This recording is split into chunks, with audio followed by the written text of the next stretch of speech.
Malam itu, mimpi buruknya kembali datang, suara ibunya yang memaki, "Kamu bukan anakku lagi," sambil melempar otot dirinya bersama Sari ke lantai. Aisyah menatap langit-langit kamar, jantungnya berdegup kencang, dan tiba-tiba telepon berdering, nomor Sari, tapi bukan suaranya yang menyapa, melainkan jeritan tangis yang memilukan. "Aisyah, tolong. Keluargaku tahu semuanya. Mereka mengurungku." Aisyah segera melompat dari tempat tidur, memakai jaket tipis, dan berlari keluar apartemen tanpa memedulikan hujan deras yang mengguyur ibu kota. Pikirannya berputar liar, bagaimana bisa? Mereka sudah begitu hati-hati. 2 tahun hubungan mereka disembunyikan rapat, hanya pertemuan malam hari di kai-kai tersembunyi atau taman sepi. Sari, gadis cantik dari keluarga konserati di Bandung, selalu bilang, "Kita harus sabar, Aisyah. Suatu hari, kita bisa bebas." Tapi sekarang, mimpi itu runtuh. Sampai di rumah Sari di kawasan elite Jakarta Selatan, Aisyah melihat mobil polisi parkir di depan gerbang. Jantungnya hampir berhenti. Ia menyusup lewat pagar belakang, seperti yang pernah mereka lakukan saat malam-malam curi waktu bersama. Di dalam rumah, suara ribut terdengar jelas. Ayah Sari, seorang pengusaha kaya, sedang berteriak pada putrinya. "Kamu bawa malu keluarga. Cinta sesama jenis itu penyakit. Besok kamu kawin dengan anak temanku atau aku usir kamu selamanya." Aisyah bersembunyi di balik semak-semak, mendengar setiap kata yang menusuk. Sari menangis, "Ayah, aku mencintai Aisyah. Ini bukan pilihan, ini diriku." Tapi ayahnya tak bergeming. "Ibu Sari ikut campur, kamu harus pikirkan kami, Sari. Tetangga sudah mulai gosip. Kalau ini tersebar, bisnis ayah hancur." Aisyah merasa dunia runtuh. Ia tahu, di Indonesia, cinta seperti milik mereka sering dianggap tabu, tapi tak pernah ia bayangkan akan sebrutal ini. Malam itu, Aisyah tak bisa mendekati Sari. Ia pulang dengan hati hancur, tapi tekadnya membara. Besok pagi, ia akan datang lagi, berpura-pura sebagai teman, dan mencoba bicara dengan keluarga Sari. Tapi apa yang akan ia katakan? Bagaimana meyakinkan orang tua yang terikat kuat pada norma agama dan masyarakat? Aisyah ingat masa kecilnya sendiri, dibesarkan di keluarga sederhana di Surabaya, di mana ayahnya meninggal dini, dan ibunya bekerja keras sebagai guru. Ibunya selalu bilang, "Hidup ini tentang pilihan benar, Aisyah. Jangan biarkan hati menyesatkanmu." Tapi bagi Aisyah, Sari adalah pilihan benarnya. Keesokan harinya, Aisyah datang ke rumah Sari dengan membawa kue kesukaan ibunya sebagai alasan. Pintu dibuka oleh pembantu rumah tangga yang mengenalnya sebagai teman sekolah Sari. Di ruang tamu, ia bertemu ayah Sari untuk pertama kalinya. Pria paruh baya itu menatapnya tajam, seolah tahu segalanya. "Kamu Aisyah, ya? Sari sering cerita tentangmu." Nada suaranya dingin, penuh curiga. Aisyah berusaha tenang. "Iya, Pak. Saya khawatir dengan Sari. Dia bilang sakit kemarin." Ayah Sari tersenyum sinis. "Sakit? Ya, sakit hati mungkin. Tapi itu akan sembuh setelah pernikahannya minggu depan." Aisyah terkejut. Minggu depan? Begitu cepat? Ia tak bisa menahan diri. "Pak, Sari tak mau itu. Dia punya perasaan lain." Ayah Sari bangkit, wajahnya merah padam. "Jangan ikut campur urusan keluarga kami. Aku tahu siapa kamu sebenarnya. Pergi dari sini sebelum aku panggil polisi." Aisyah mundur, tapi sebelum pergi, ia melihat Sari di tangga atas, wajah pucat dan mata memohon. "Aisyah, jangan tinggalkan aku," bisik Sari dalam hati, tapi Aisyah tahu, ini baru awal dari badai. Sepanjang hari itu, Aisyah tak bisa fokus bekerja di kantornya sebagai desainer grafis. Pikirannya dipenuhi gambaran Sari dipaksa menikah. Malamnya, ia mendapat pesan singkat dari Sari, "Ma, Aisyah. Aku tak bisa lawan mereka. Ini untuk kebaikan kita." Aisyah marah dan sedih. Kebaikan? Ini pengkhianatan. Tapi ia tahu, Sari terjebak dalam tekanan keluarga. Di Indonesia, pernikahan sering jadi alat untuk menjaga nama baik, terutama di kalangan menengah atas.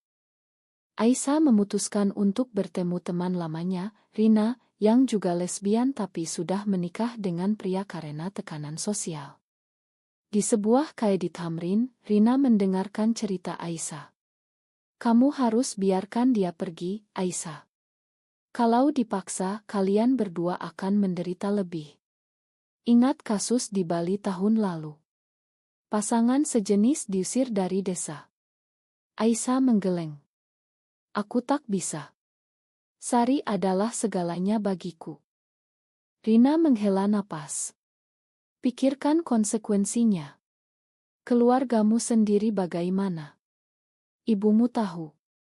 Aisyah diam, ibunya belum tahu, dan ia takut memberitahu. Ibunya, seorang janda yang taat beragama, pasti akan hancur. Tapi Aisyah tak mau mundur. Ia mulai merencanakan, mungkin menculik Sari sebelum pernikahan. Tapi itu gila. Atau bicara langsung dengan Sari lagi. Malam itu, Aisyah menyusup lagi ke rumah Sari. Mereka bertemu di kamar belakang. Sari memeluknya erat, air mata mengalir. "Aisyah, ayahku ancam potong warisan dan usir aku kalau tak nikah. Aku tak punya apa-apa tanpa mereka." Aisyah membalas pelukan. "Kita bisa mulai dari nol bersama. Aku punya pekerjaan, kita bisa tinggal di apartemenku." Sari ragu. "Tapi masyarakat, teman-teman, aku takut." Percakapan mereka terputus oleh suara langkah kaki. Ibu Sari masuk, melihat mereka berpelukan. "Ya Tuhan! Apa ini?" Jeritanya memecah malam. Ayah Sari datang dan kekacauan pun dimulai. Aisyah didorong keluar rumah, sementara Sari dikurung lagi. Saat pulang, Aisyah merasa dunia gelap. Ini bukan akhir, tapi ia tahu perjuangan baru saja dimulai. Apa yang akan ia lakukan selanjutnya? Mengorbankan segalanya untuk Sari atau melepaskan? Pagi berikutnya, Aisyah tak bisa tidur. Ia duduk di balkon apartemennya, memandang lalu lintas Jakarta yang mulai ramai. Pesan dari Sari tak datang lagi, mungkin ponselnya disita. Aisyah merasa sendirian, tapi tekadnya tak goyah. Ia ingat pertama kali bertemu Sari 2 tahun lalu, di sebuah seminar desain di Bandung. Sari, dengan senyum malu dan mata cerdas, langsung menarik hatinya. Mereka bertukar nomor, dan dari sana, cinta tumbuh diam-diam. Tapi sekarang, cinta itu diuji. Aisyah memutuskan untuk menghubungi adik Sari, yang lebih muda dan mungkin lebih terbuka. Adik itu bernama Dito, mahasiswa di UI. Mereka bertemu di kampus. Dito terlihat gugup. "Kak, aku tahu soal kamu dan kakakku. Aku dukung, tapi ayah." Dia keras kepala. "Dia bilang ini melawan agama dan budaya kita." Aisyah memohon, "Tolong bantu aku bicara dengan Sari. Aku tak mau dia nikah paksa." Dito menggeleng. "Susah, Kak. Ayah sudah atur semuanya. Calon suaminya anak pengusaha juga, dari keluarga terpandang." Aisyah merasa marah. Pernikahan paksa seperti ini masih ada di Indonesia modern. Ia tahu, di pedesaan mungkin, tapi di kota besar. Ternyata ya, terutama untuk menutupi aib. Sore itu, Aisyah mendapat panggilan dari ibunya sendiri. "Aisyah, ada apa? Kamu terdengar aneh kemarin." Aisyah berbohong, "Gak apa-apa, Bu. Tapi ibunya mendesak, aku dengar dari teman di Jakarta, kamu dekat dengan gadis bernama Sari. Apa benar kalian? Lebih dari teman. Aisyah terdiam. Bagaimana ibunya tahu? Mungkin gosip sudah menyebar. Ia akhirnya mengaku. Iya, Bu. Aku mencintai Sari. Di ujung telepon, ibunya menangis. Ya Allah, Aisyah. Ini salah. Kamu harus berubah. Datanglah pulang, kita cari pengobatan. Aisyah marah. Ini bukan penyakit, Bu. Ini diriku. Ibunya memohon, pikirkan aku. Aku sendirian, kalau tetangga tahu aku malu. Aisyah menutup telepon, hati hancur. Sekarang tekanan datang dari dua sisi. Malamnya, Aisyah bertemu Rina lagi. Rina menyarankan coba hubungi Lsm yang dukung, seperti arus pelangi. Mereka bisa bantu konseling atau bahkan hukum. Aisyah ragu. Di Indonesia, meski tak ilegal, diskriminasi terhadap LGBTQ tinggi. Tapi ya coba. Ia menelepon hotline mereka dan bertemu konselor bernama Maya. Maya mendengarkan kasus seperti ini banyak. Pernikahan paksa bisa dilaporkan, tapi butuh bukti. Aisyah merasa ada harapan. Ia mulai mengumpulkan bukti pesan-pesan Sari yang menunjukkan ketakutan. Tapi tiba-tiba Sari menelepon dari nomor tak dikenal. Aisyah, jangan lakukan apa-apa. Aku setuju nikah. Ini cara terbaik. Aisyah terkejut. Kenapa? Kamu bohong. Sari menangis, ayah ancam bunuh diri kalau aku tolak. Aku tak bisa tanggung itu. Aisyah merasa dunia runtuh lagi. Pengkhianatan. Atau pengorbanan. Ia tahu Sari mencintainya, tapi keluarga lebih penting baginya. Aisyah memutuskan untuk konfrontasi langsung. Ia datang ke acara pertunangan Sari yang diadakan di hotel mewah di Sudirman. Berpakaian rapi, ia menyamar sebagai tamu. Di sana ia melihat Sari dengan gaun indah, tapi mata kosong. Calon suaminya, Andi, tampan tapi sombong. Saat acara berlangsung, Aisyah mendekati Sari di toilet. Sari, ini gila. Lari bersamaku sekarang. Sari menangis, aku tak bisa. Andi baik, dia tahu situasiku dan janji tak paksa apa-apa. Ini hanya formalitas. Aisyah marah. Formalitas. Kamu jual dirimu.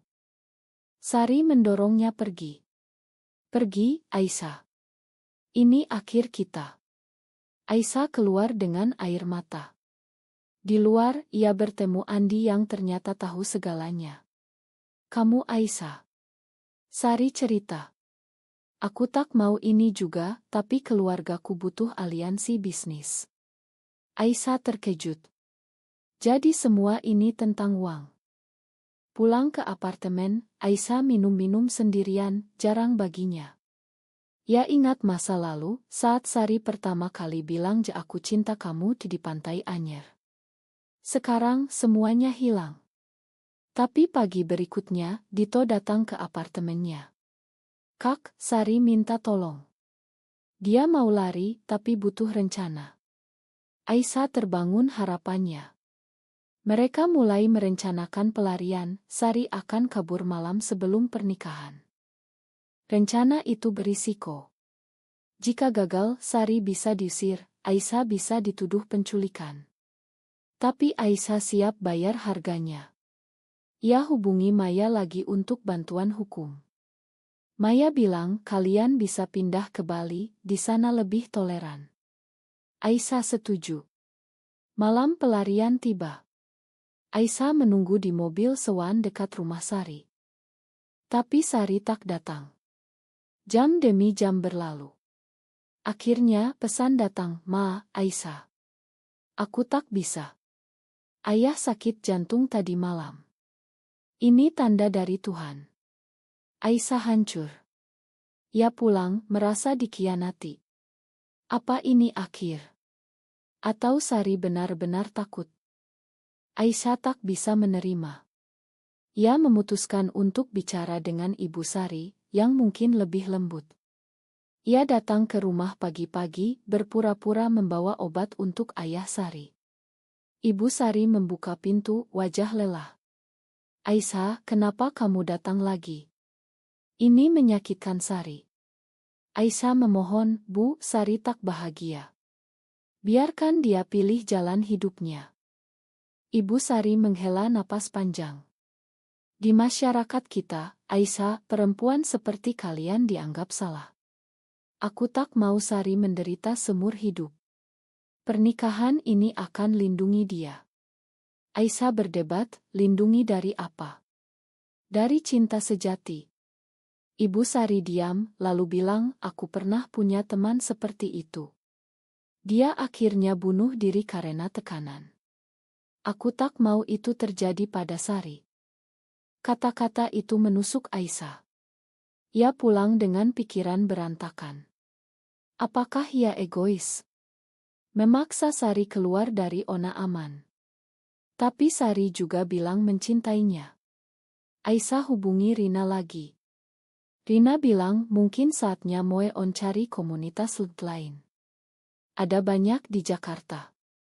Aisyah tolak. Aku tak mau ganti Sari. Sementara itu, di rumah, Sari berjuang dengan dirinya sendiri. Ia berdiri di depan cermin, memakai gaun pengantin. Andi datang berkunjung. Sari, kita bisa jadi teman baik. Aku tak akan tuntut apa-apa. Sari tersenyum pahit. Terima kasih, Andi. Tapi hatiku milik orang lain. Andi mengangguk.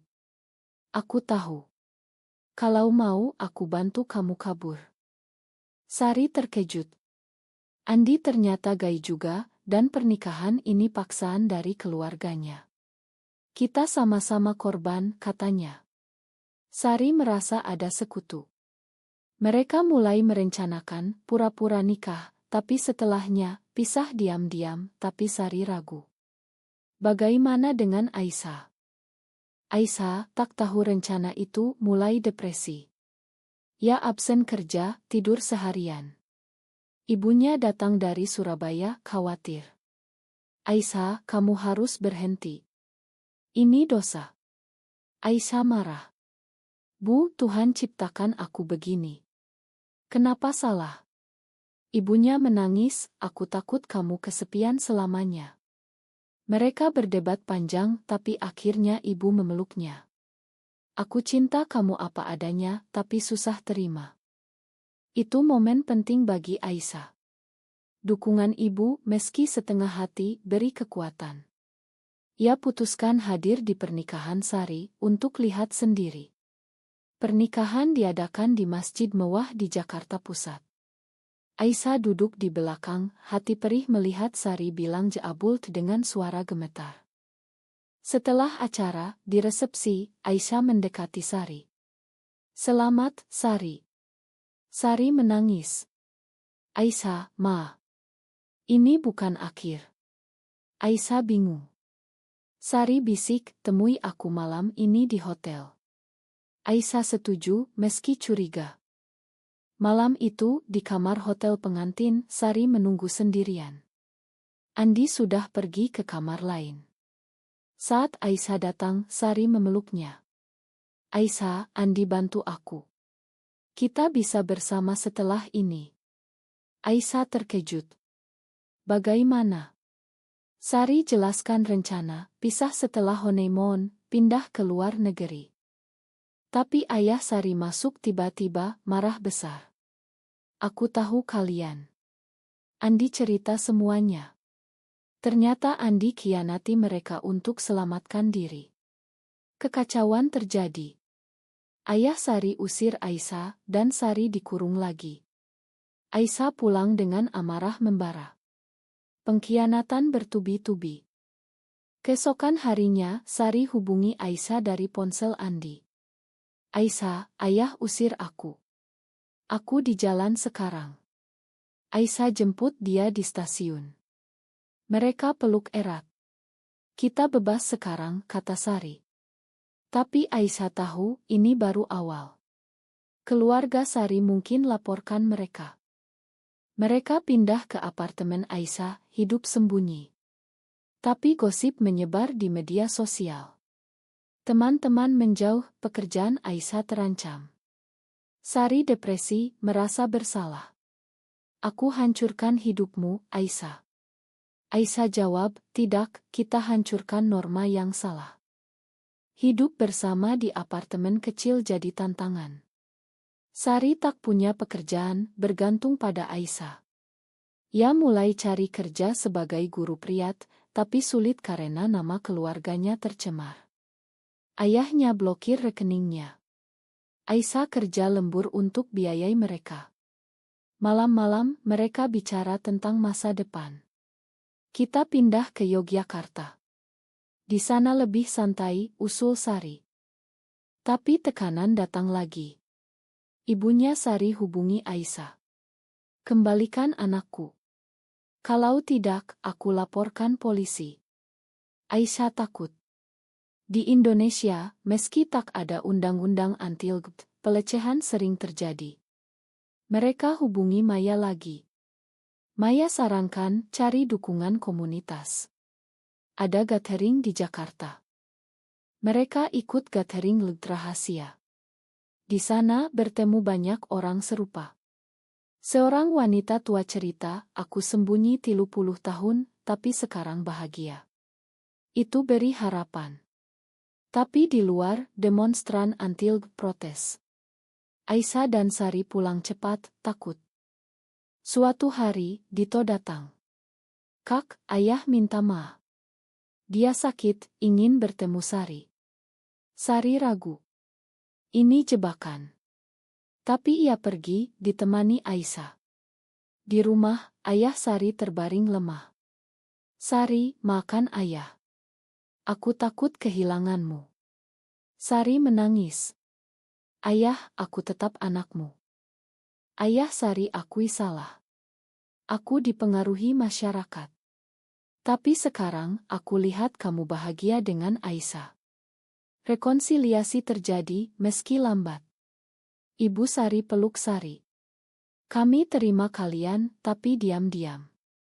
Sari senang, tapi Aisyah curiga. Apakah tulus?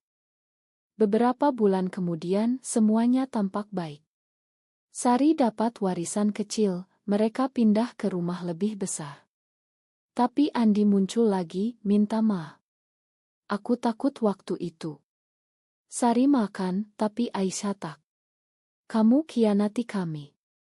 Hidup berlanjut, tapi masyarakat tak berubah. Di kantor, Aisyah dibully rekan kerja. Lesbia. Hati-hati, nanti kena ab. Aisyah tahan, tapi Sari tak. Ia mulai ragu. Mungkin kita pisah, Aisyah. Untuk kebaikan.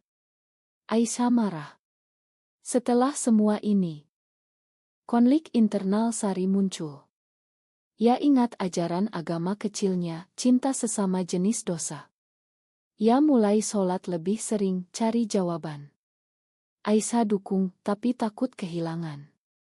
Suatu malam, Sari bilang, aku mau coba terapi konversi. Aisyah terkejut. Itu berbahaya. Banyak yang trauma. Sari pergi ke terapis, yang ternyata anti-LGBT. Terapis bilang, ini bisa disembuhkan.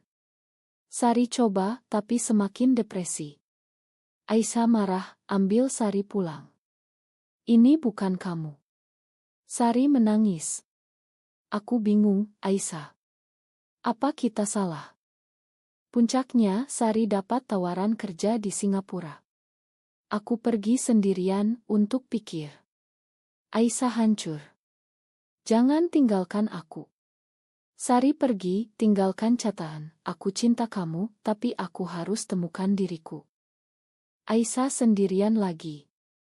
Ia hubungi ibunya, yang sekarang lebih dukung. Sabar, nak. Cinta butuh waktu. Aisyah tunggu, tapi tak ada kabar. Bulan berlalu, ia mulai move on, ikut komunitas. 6 bulan kemudian, Aisyah sudah stabil. Ia promosi di kerja, punya teman baru di komunitas. Tapi Sari selalu di hati. Suatu hari, Sari kembali. Aisyah, aku salah. Terapi itu bohong. Aku rindu kamu. Mereka peluk, tapi Aisyah ragu. Kamu khianati aku berkali-kali. Sari jelaskan, di Singapura, ia bertemu komunitas Indonesia, belajar terima diri. Aku siap lawan dunia bersamamu. Aisyah makan, mereka mulai lagi. Keluarga Sari sekarang terima, meski tak publik. Tapi tantangan baru, undang-undang anti-LGB diusulkan di BR. Mereka ikut petisi online demo rahasia. Suatu hari, foto mereka bocor di media. Gosip menyebar, Aisyah dipecat. Sari kehilangan pekerjaan. Mereka menderita finansial. Ayah Sari bantu diam-diam, ini ujian. Mereka pindah ke Bali, buka usaha kecil, Khaira Mahal. Di sana lebih bebas. Tapi masa lalu menghantui. Andi muncul lagi, minta bantu bisnis. Aisyah tolak, tapi Sari setuju. Dia sudah berubah.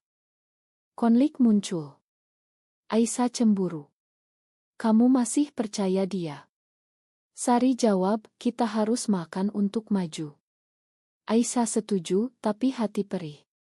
Usaha mereka sukses, tapi tekanan sosial tetap. Tetangga gosip, anak-anak dilempar batu. Suatu malam, Sari sakit. Dokter bilang stres. Aisyah sadar, semua ini bayarannya. Apa layak? Sari jawab, ya karena aku denganmu. Mereka kuatkan satu sama lain. Tahun berlalu, mereka jadi panutan di komunitas. Aisyah tulis buku tentang perjuangan mereka, anonim. Buku laris, tapi identitas bocor. Keluarga Sari malu lagi. Ayah bilang, hentikan. Sari tolak. Ini untuk orang lain seperti kita. Puncak, demo besar anti-LGB di Jakarta. Mereka ikut kontrademo. Di sana, Sari ditangkap polisi karena kerusuhan. Aisyah panik, hubungi lawyer dari Arus Pelangi. Sari dibebaskan, tapi trauma. Kembali ke Bali, mereka renungkan. Kita menang, tapi lelah. Aisyah bilang, cinta kita layak segalanya. Sari setuju. Cerita berakhir dengan mereka duduk di pantai, memandang matahari terbenam. Tapi pertanyaan menggantung, apakah pengorbanan untuk cinta sejati selalu benar, atau kadang egois yang menyakiti banyak orang?